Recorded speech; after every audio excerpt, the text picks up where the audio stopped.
ਉਹ ਕਮਾਈ ਕਰ ਗਿਆ ਆਹ ਤੇ ਬਸ ਨੌਕਰੀ ਨਿਕਲ ਆਈ ਉਹਦੀ ਸਰਕਾਰੀ ਸਰਕਾਰੀ ਨੌਕਰੀ ਮਿਲੀ ਉਹਨੂੰ।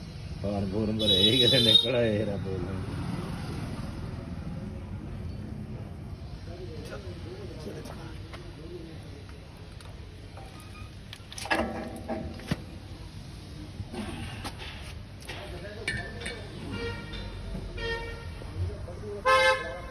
ਦੋ ਇੰਜੀਨੀਅਰ ਕਰਤਾ ਹਾਂਜੀ ਉਹ ਦੋ ਇੰਜੀਨੀਅਰ ਕਰਤਾ ਬੜਾ ਚਿਰ ਹੋ ਗਿਆ ਕੰਮ